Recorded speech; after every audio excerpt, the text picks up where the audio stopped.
Bom dia! Começando mais um Despertando com Dharma. Sábado, dia 26 de março de 2022. Abre alas com Ivan Lins. Já está chegando a hora.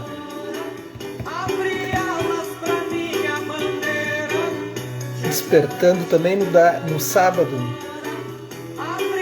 Todos os dias. Bom dia, Karen. Primeiríssima. Tudo bem? As crianças estão dormindo? Como é que tu tá?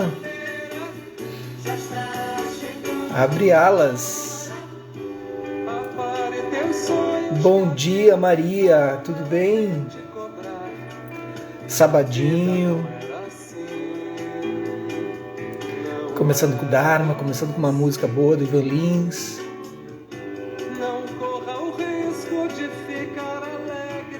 Sábado.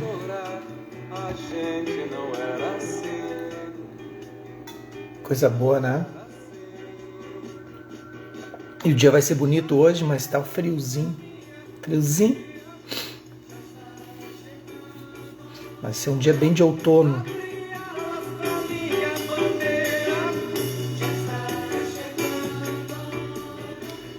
Abri alas para minha bandeira, já tá chegando a hora. Pequenino aqui contigo. É, isso aí, né? Vai se adaptando. Que legal.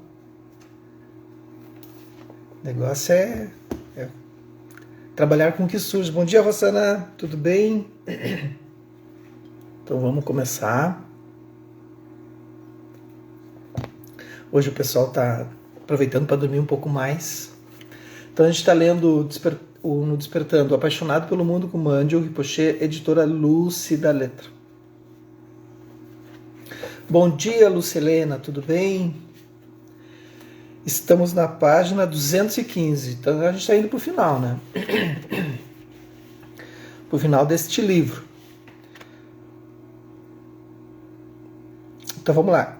Ele está naquele processo ali meio pessimista, porque ele está com essa infecção, né, intestinal. Mas a gente também tem isso, né? Então vamos lá. Quando aceitamos que estamos morrendo todos os dias e que a vida não pode ser separada da morte, então os bardos nos oferecem um mapa da mente durante essa vida.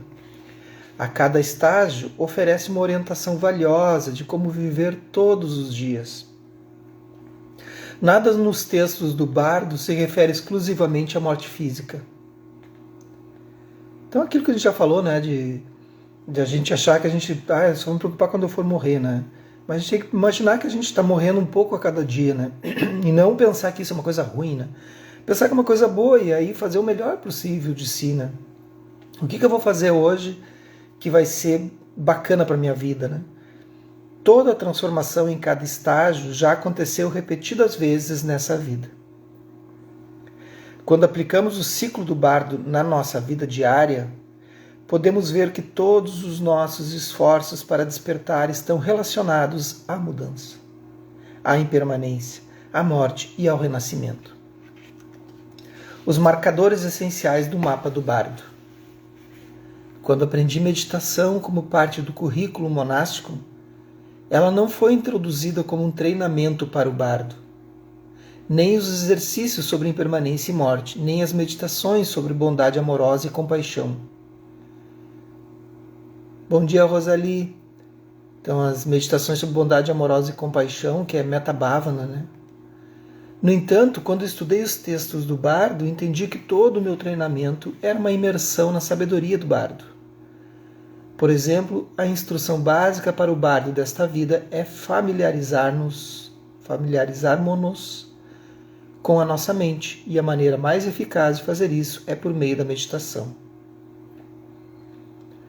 Muitas pessoas hoje praticam meditação sem nenhuma referência aos bardos. Então vocês sabem que são os bardos, né? Então agora a gente está no bardo da vigília, né? Da vida aqui, que a gente chama de vigília.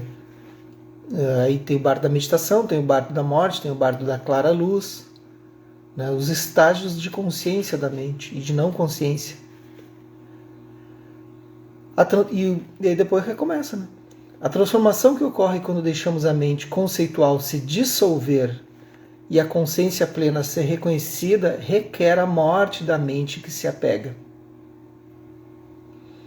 A gente pode atingir isso durante o nosso estado desperto aqui, né? De vigília. Bom dia, comunidade, Fabiola Colombo. Na sequência formal dos ensinamentos do bardo, o bardo da morte segue aos bardos desta vida, mas de muitas maneiras. O bardo da morte é o bardo desta vida, como é o bardo do renascimento. O bardo desta vida inclui a meditação do sono, o que significa manter-se consciente do que acontece quando os olhos se fecham, quando os ouvidos se desligam, quando o sistema respiratório diminui o ritmo. Meditantes avançados, como o 16º Karmapa, conseguiam repousar no reconhecimento da consciência plena durante o sono. Isso não é fácil, a gente falou várias vezes, né, sobre isso. No entanto, até mesmo manter o nosso reconhecimento do instante em que dormimos oferece inúmeros benefícios. Embora o adormecer seja uma versão tímida da morte, o processo segue o mesmo curso de enfraquecimento dos sentidos. Com efeitos correspondentes, as antenas sensoriais param de alimentar a mente interpretativa. Como consequência, essa mente morre em seu papel diurno, como a central das nossas interpretações equivocadas, habituais e reações sensoriais contingentes. Ou seja, quando a gente dorme, os nossos sentidos físicos eles param de atuar, é óbvio, né? Porque são as 5 consciências. Bom dia, Carol Redel. Nunca podemos saber ao certo o que nos acontecerá quando morrermos fisicamente. Mas podemos aprender muito prestando atenção às experiências da mente que transcendem a mente pequena e limitada do ego. Quer esses momentos aconteçam na nossa almofada de meditação, ou com os vislumbres espontâneos da vacuidade, ou quando adormecemos.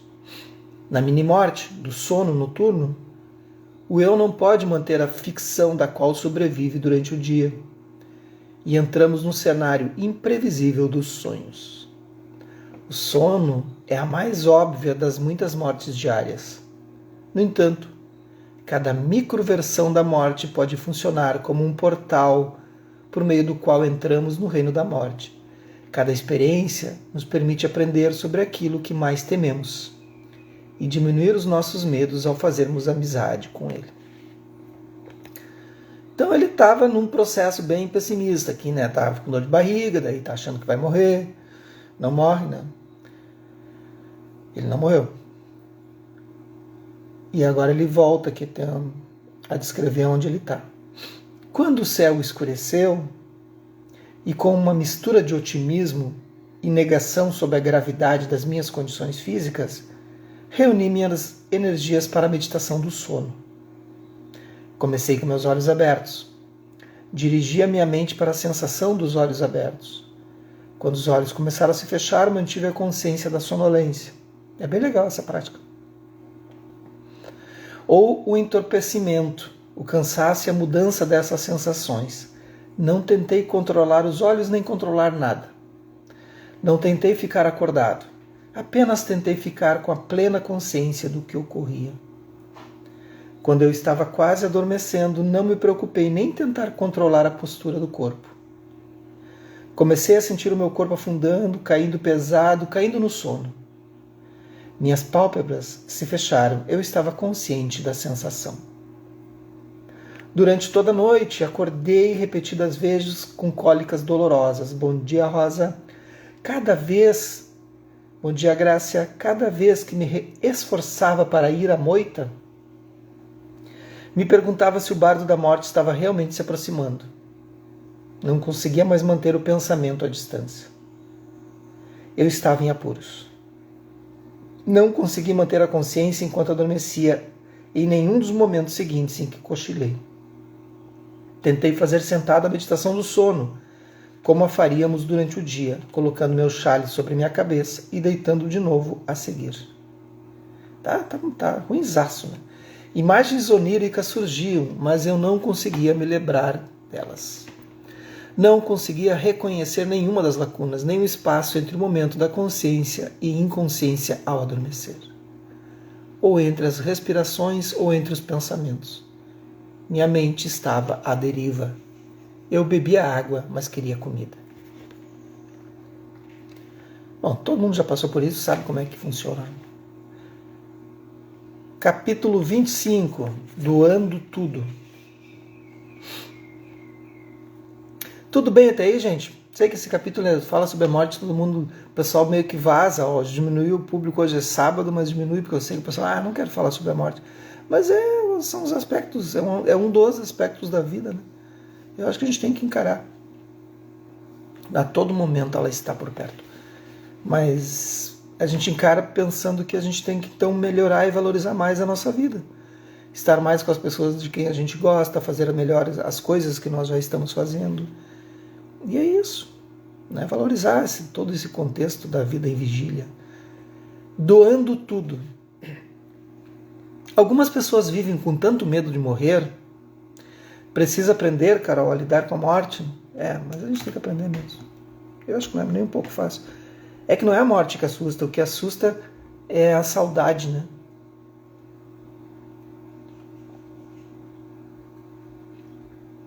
Sabe que esses dias eu estava pensando sobre essas questões, assim, sobre o meu pai, principalmente. Eu penso no meu pai muito, assim. Meu pai morreu faz muito tempo, em 95, nem me lembro. E eu sempre tive uma ligação muito grande com ele, assim, muito, muito, muito bonita, assim. E ele morreu novo, 66, eu acho, 66 anos. E eu recebi a aliança dele, né, de todos os filhos, já contei, né, eu tenho muitos irmãos, mas ele, antes de morrer, um mês antes, ele já sabia. Meu pai era médium, né, e ele, depois que descobriram que ele estava com câncer, e ele, antes de ter qualquer coisa, ele me entregou a aliança. E disse, eu não vou precisar mais. Então ele já tinha... Ele via essas coisas. Mas enfim, eu tenho aliança até hoje, está ali no altar. Mas eu fico pensando, às vezes, assim, se ele tivesse vivo hoje, que estaria muito, muito velho, naturalmente, né? Mas até pouco tempo atrás, nem tanto, eu não sei se seria uma boa relação.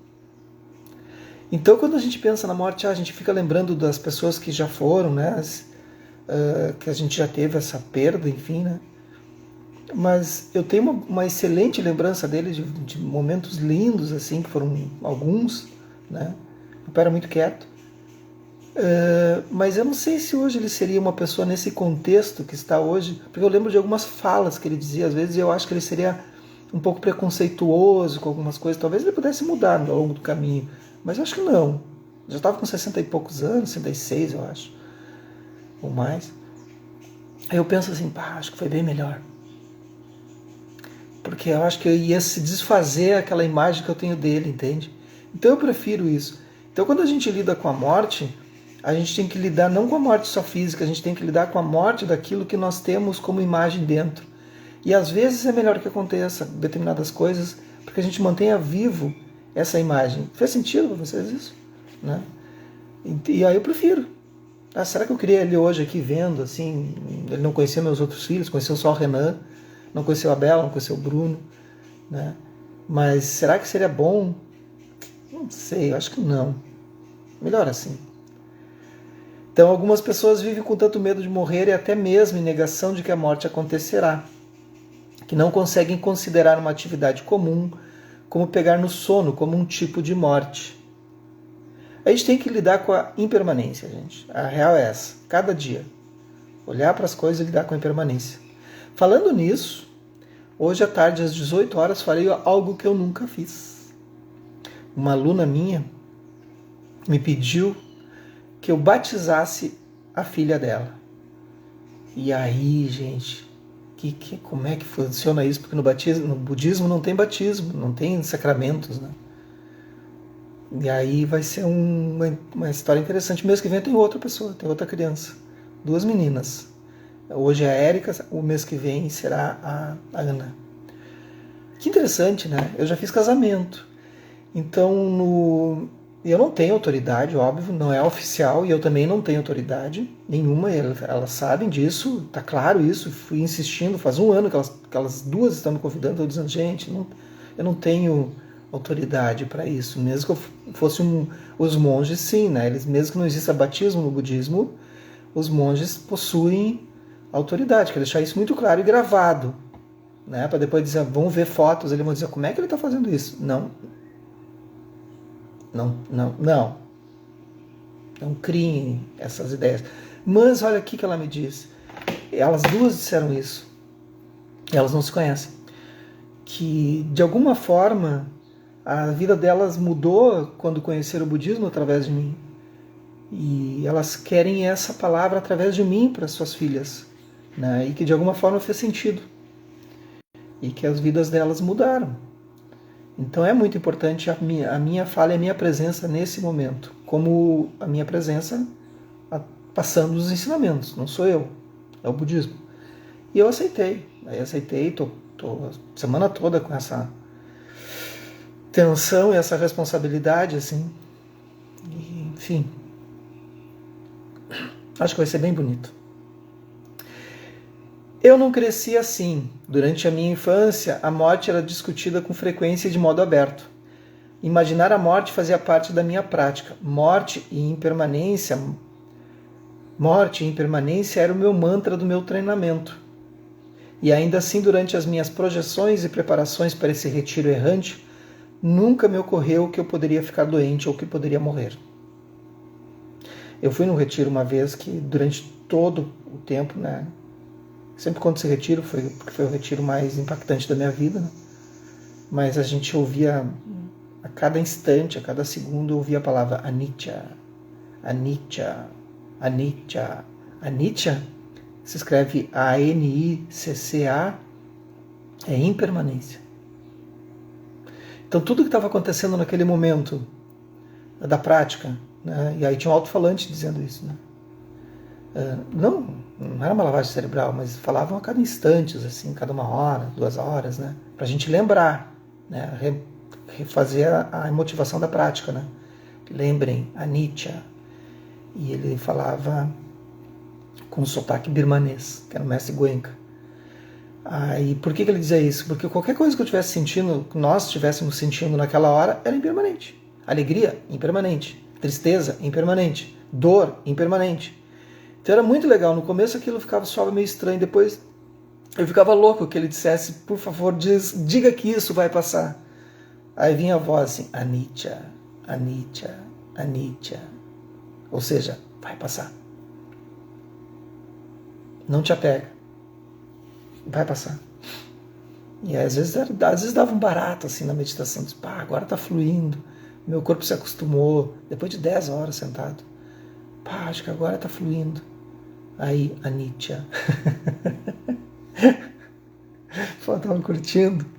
Foi então que pensei, é por isso que os mestres abanam a cabeça, perplexos com a ideia de que a morte possa chegar como uma surpresa para qualquer pessoa. Jovem ou velho, quando essa verdade já convive conosco. Vocês viram que morreu, para quem aí, tu viu, Carol? Morreu o baterista do Foo Fighters? Acho que morreu na Colômbia, né? 50 anos. Não sei as causas, mas ele estava vindo tocar no Lollapalooza, né? Que louco, morreu agora. Acho que foi essa noite. Entre espasmos estomacais fascinantes, lancinantes, mosquitos, vômitos, diarreia e letargia que deve ter sido causada pela desidratação severa, não senti a vibrante renovação que geralmente acompanha o nascer do dia. Eu também tinha febre e podia sentir o calor irradiando da minha testa. Estava agora no 4º dia da minha doença e decidi que seria melhor começar a rever as instruções para a morte. Eu acho que ele devia ir no ponto de atendimento, né? Se estiver morrendo, como muitas outras pessoas, morrerei com dor física. Não posso mudar o sofrimento. O sofrimento inerente da doença. É por isso que esse tipo de sofrimento não é o assunto principal dos ensinamentos budistas do Buda, nem dos textos do bardo. No doloroso bardo da morte, doloroso se refere mais ao trauma de não querer deixar o que conhecemos. O que eu falei? Doloroso se refere mais ao trauma de não querer deixar o que conhecemos e à angustiante experiência de nos separarmos dos nossos apegos mais profundos.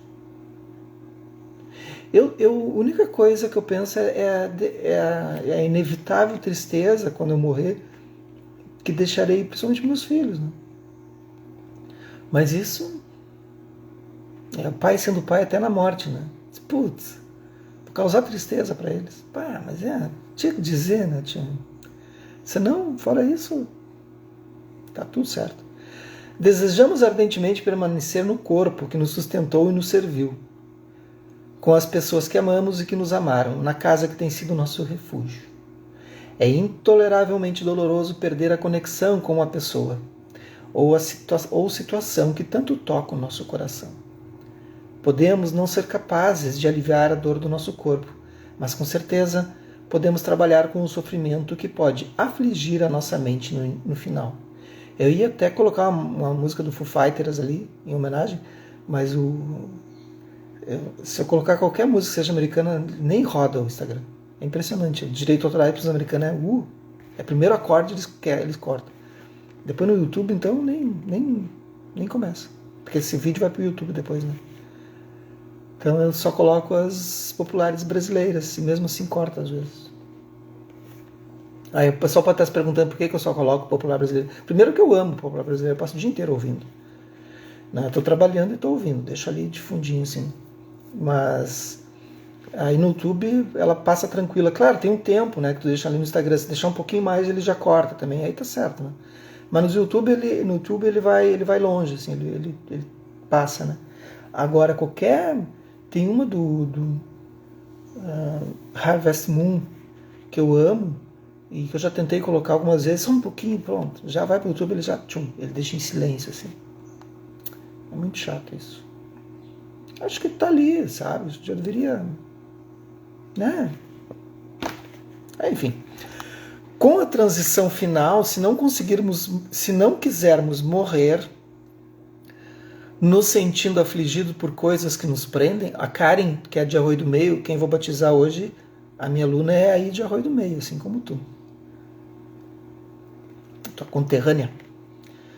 Com a transição final, se não quisermos morrer nos sentindo afligidos por coisas que nos prendem, não há tempo a perder. Em vez de lutar contra o curso natural, podemos relaxar e desapegar. Podemos trabalhar para nos desprender dos nossos apegos. E há uma prática específica para o desapego que chamamos de prática da mandala. Mas não é necessário aprender o contexto ou o ritual tibetano para essa prática seja eficaz. O importante é identificar os nossos apegos e nos libertar do condicionamento passado, a fim de viver esse momento da forma mais completa possível, continuando a nossa jornada com menos bagagem, como tentamos fazer o tempo todo. Desapegar não significa jogar fora as coisas que não valorizamos mais, como um casaco velho ou um iPhone quebrado. Entendemos logicamente o valor de desapegar, mas não é fácil. Abrir mão daquilo que tem significado para nós vem junto com um aperto. Damos alguma coisa, mas talvez com um toque de arrependimento. Desapego é difícil, né? É importante reconhecer os sentimentos sem afastar a tristeza, o remorso ou a nostalgia. É também importante reconhecer os sentimentos sem se envolver na história ou reproduzir dramas perturbadores. Exatamente como fazemos quando nos familiarizamos com a nossa mente no bardo desta vida. Quem aí consegue desapegar facilmente? Levanta a mão quem consegue. Não é fácil, né, gente? Qualquer coisa. Coisas materiais, ok, né? Mas pessoas, sensações, emoções, relações, é muito difícil. Tudo que associarmos a mim ou referirmos como meu nos apontará quais são os vínculos mais fortes. Porque há uma desidentificação, né, momentânea quando a gente deixa para trás assim, algumas relações ou pessoas, enfim. Há uma desidentificação, né? A gente não se reconhece por um tempo. É muito estranho, né? É difícil, né, Karen? Eu acho muito difícil. Aí depois que tu consegue, leva tempo, leva 1 ano ou 2, assim, para relações, né? E depois que tu consegue, tu começa a ver, pô, mas Né? No que exatamente eu existia quando estava naquele emprego, naquela relação. Do que exatamente eu sinto falta hoje. Aí tu vê que não tem mais nada. No Bardo da Morte, então amanhã a gente continua aqui. Ele está na sofrência, né, gente? Ele está ali, por isso que ele está falando tanto disso. Mas vamos seguir, vamos ver o que vai acontecer. Então vamos fazer uma estabilizaçãozinha para sábado.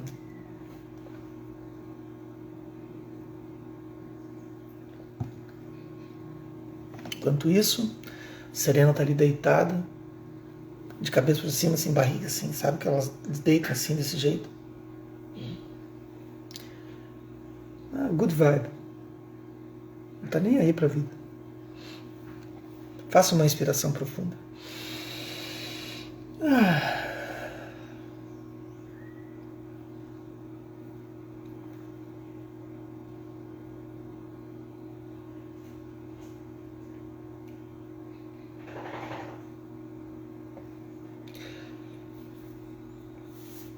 Aproveitem esses instantes.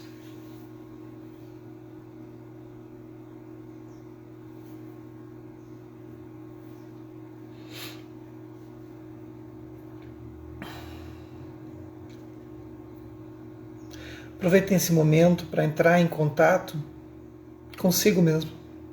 Consigo. Nada mais.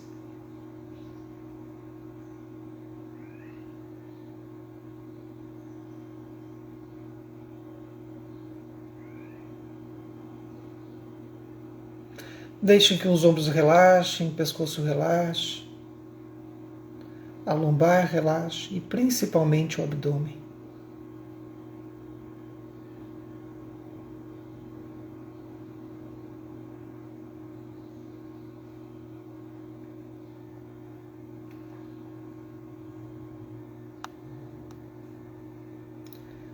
Vão trazendo a sua atenção para a sua respiração.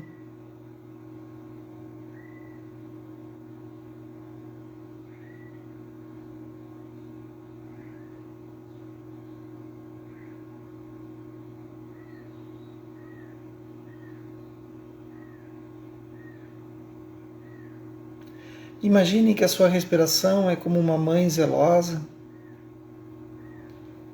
que pega essa consciência fugidia pela mão. A nossa consciência é como uma criança que está impressionada com os prazeres, com o reino dos desejos, que é esse reino que nós vivemos.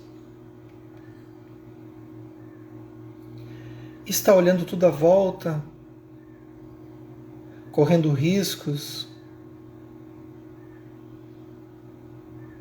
o tempo todo.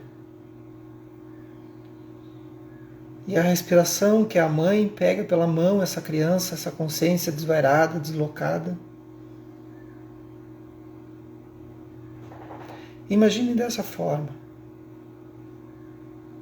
Que essa mãe vai te levando, vai te guiando amorosamente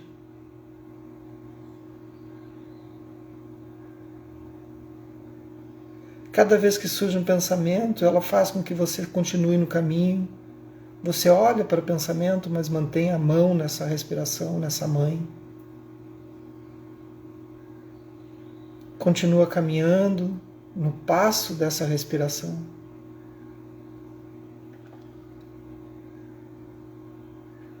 Surge um som, essa criança novamente segue essa energia e fica impressionada.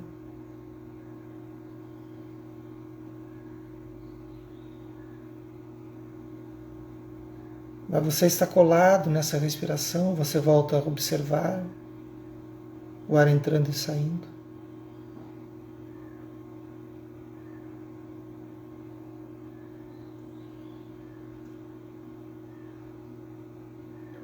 Surge qualquer coisa no corpo, qualquer coisa nos sentidos físicos ou no ambiente interno da mente. Você olha para todos os lados, se identifica às vezes, se perde um pouco, mas volta a perceber que está colado, grudado na mão dessa mãe que é a respiração. E você continua caminhando cada vez mais longe.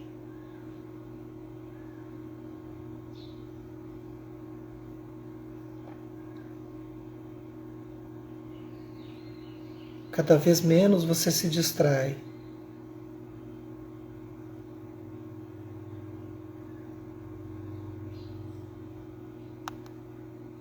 De repente você começa a acertar o seu passo quando a sua mãe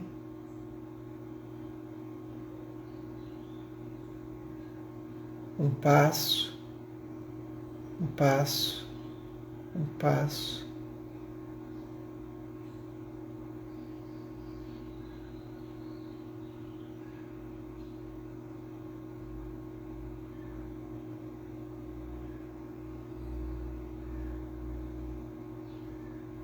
E você fica nesse ritmo, caminhando e respirando junto dessa mãe que segura a sua mão. E é a sua própria respiração.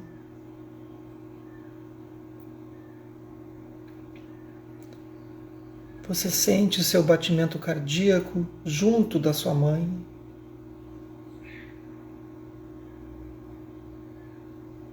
Um passo, um passo. Os sentidos físicos já não distraem mais.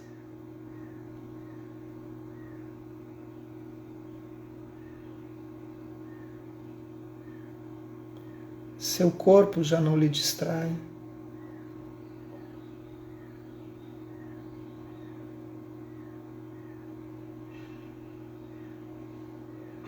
Sua mente não lhe distrai.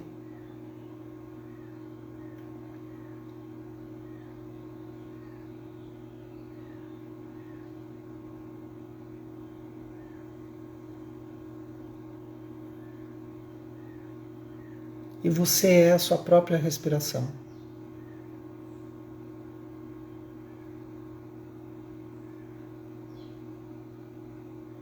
Não há mais divisão.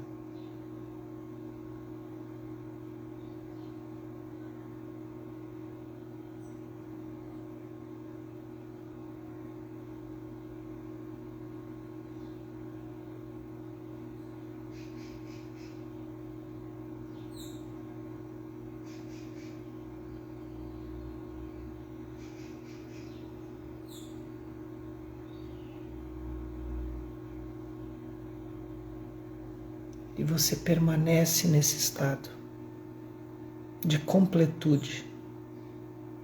É esse estado que é a nossa real natureza. Que os méritos desse nosso encontro, dessa nossa prática se expandam e toquem a todos, todas, e que nós possamos nos tornar um caminho iluminado. Um bom dia, um bom sábado. Amanhã não tem Dharma. Segunda a gente retoma. Agora às 8 horas tem prática de meditação na comunidade com a Fabiola. Certo? Sigamos. Obrigado pela companhia de vocês.